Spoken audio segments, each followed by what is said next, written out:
తెలంగాణ రాష్ట్రంలో కాంగ్రెస్ పార్టీ అధికారంలోకి వస్తే ఈ రాష్ట్రంలో ఏదైతే కేంద్ర ప్రభుత్వం 2016లో తీసుకొచ్చినటువంటి వికలాంగుల అట్రాసిటీ చట్టం, వికలాంగులకు రక్షణ కవచమైనటువంటి వికలాంగుల అట్రాసిటీ చట్టాన్ని తెలంగాణ రాష్ట్రంలో సమర్థవంతంగా అమలు చేస్తానని చెప్పేసి రాష్ట్ర ముఖ్యమంత్రి రేవంత్ రెడ్డి గారు ఎన్నికల మేనిఫెస్టోలో పేర్కొని మరి నేటి వరకు కూడా ఈ రాష్ట్రంలో వికలాంగుల మహిళల మీద, వికలాంగుల మీద దాడులు, అదేవిధంగా వికలాంగుల సమాజం పట్ల వివక్ష కొనసాగుతుంటే నేటి వరకు కూడా ఈ రాష్ట్రంలో వికలాంగుల అట్రాసిటీ చట్టాన్ని సమర్థవంతంగా అమలు చేసేందుకు రేవంత్ రెడ్డి ప్రభుత్వం ఎలాంటి చర్యలు తీసుకోకపోవడం చాలా దురదృష్టకరమైనటువంటి అంశం.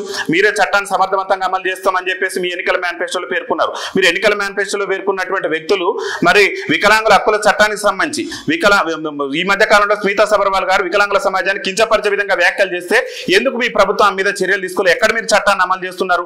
వికలాంగుల చట్టాన్ని రాష్ట్రంలో సమర్థవంతంగా అమలు చేసే విధంగా రేవంత్ రెడ్డి ప్రభుత్వం చర్యలు తీసుకోవాలి. ఎందుకంటే కేంద్ర ప్రభుత్వం 2016లో తెచ్చింది, ఆ చట్టాన్ని ప్రభుత్వం కూడా ఉల్లంఘిస్తుంది. ముఖ్యమంత్రి గారు ఇచ్చినటువంటి హామీలు అమలు చేయట్లేదు. మరి 2016 వికలాంగుల హక్కుల చట్టం మీరు కూడా వికలాంగుల సమాజాన్ని మోసం చేసినట్టే కదా, అది మీకు కూడా వర్తిస్తుంది కదా. దయచేసి చట్టం అమలు చేసేటటువంటి ప్రయత్నం చేయండి. ఎందుకంటే మా మీద దాడులు పెరిగిపోయినాయి. వికలాంగుల సమాజం ప్రజాస్వామ్యబద్ధంగా హక్కుల కోసం పోరాటం చేసిన అక్రమ కేసులు పెట్టి అక్రమ నిర్బంధాలు చేసే ప్రయత్నం ప్రభుత్వం చేస్తుంది. కాబట్టి వికలాంగుల మహిళల మీద అత్యాచారాలు, మా మూగ యువతుల మీద, మాటలన్నటువంటి మా చెల్లెల మీద, మానసిక వికలాంగుల మీద దాడులు పెరిగిపోయినాయి. కాబట్టి కేంద్ర ప్రభుత్వం 2016లో తీసుకొచ్చినటువంటి వికలాంగుల అట్రాసిటీ చట్టాన్ని ఈ రాష్ట్రంలో సమర్థవంతంగా అమలు చేసే విధంగా రేవంత్ రెడ్డి ప్రభుత్వం చర్యలు తీసుకోవాలని చెప్పేసి, మీకు చేత కాకుంటే, మీకు ఈ చట్టాన్ని అమలు చేయడం చేత కాకుంటే ఈ రాష్ట్ర హోంమంత్రిగా ఒక వికలాంగుడిని నియమించండి. రాష్ట్రంలో చట్టాన్ని సమర్థవంతంగా అమలు చేయడంతో పాటు శాంతి భద్రతలను కూడా పరిరక్షించి ఈ రాష్ట్రంలోనే తెలంగాణ అంటేనే శాంతి భద్రతలు పరిరక్షణ ఒక పద్ధతిలో ఉండేటటువంటి రాష్ట్రంగా ఎలాంటి గొడవలకు ఆస్కారం లేకుండా మాకు రాష్ట్ర హోంమంత్రిగా వికలాంగుల సమాజానికి బాధ్యతలు చెప్పండి, మేమేందో చూపిస్తామని చెప్పేసి తెలియజేస్తాం.